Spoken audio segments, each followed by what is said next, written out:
तर आजच्या दिवसाचा पहिला सीन शूट झाला होता आणि लगेचच झाला आमचा ब्रेक.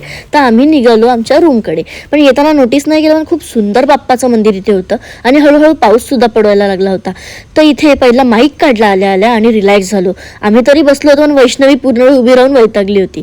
तर इथे आम्ही आमचं जेवण कुठे लागलं हे बघतच होतो. ते समोर जेवण दिसलं आणि सर्वांना खूप भूक लागली होती. प्रत्येक सेटवर अशाच प्रकारे जेवण वाढलेलं असतं. ज्याला जे हवं आहे त्याने ते घ्यावं.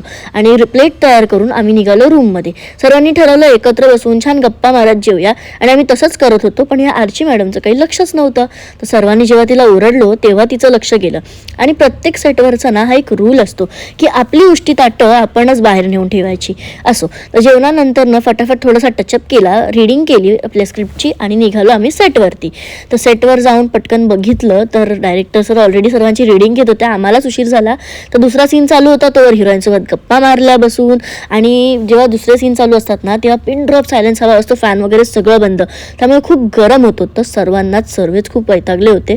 मग शेवटी मी काय केलं, मी स्पॉट दादांकडून चहा घेतला आणि पटकन आले रूममध्ये. AC लावून छान चहा प्यावं म्हटलं तर तेवढ्यात आली आरची मला बोलवायला.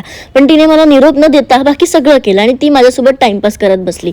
पण नंतर ओरडा खाऊन शेवटी आम्ही सेटवर गेलो आणि जाऊन बघितलं तर तारा मॅमचा क्लोजअप चालू होता. तर तोवर आम्ही जरा साईडला बसून मस्ती केली. आणि ह्या सीन नंतर पुन्हा झालं आमचा इव्हनिंगचा नाश्त्याचा ब्रेक आणि आज नाश्त्याला इडली होती. तर जसा आमचा ब्रेक संपला तसं वैष्णवीला मेसेज आला की तिचं पॅकअप झालं आणि ती इतकी खुश होती कारण तिला उद्या जायचं होतं गोव्याला दुसऱ्या शूटसाठी. पण आमचं पॅकअप काही झालं नव्हतं. त्यामुळे आम्ही तिला एक छान मिठी मारली आणि गुड बाय केलं.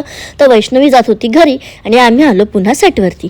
तर इथे आमच्या क्लोजअपच्या सीनची पूर्ण तयारी चालू होती आणि आज अख्खा दिवस आमचे जेवढे काही सीन झाले ते सगळे याच जागेवर बसून झाले आणि क्लोजअपसाठी समोर कॅमेरा वगैरे लागले. शूटिंग इझी दिसत असलं, छान वाटत असलं तरी ते इतकं सोपं नसतं. त्यामुळे सगळ्यांची मेहनत असते त्याच्या मागे. तर फायनली आमचं पॅकअप झालं होतं. पण आम्ही घरी गेलो ना, तेच कसं गेलो आमचं आम्हाला माहिती. त्यामागे खूप मोठी स्टोरी आहे. त्यासाठी फायनल पार्ट सुद्धा नक्की बघा आणि असंच प्रेम राहू द्या. Bye bye.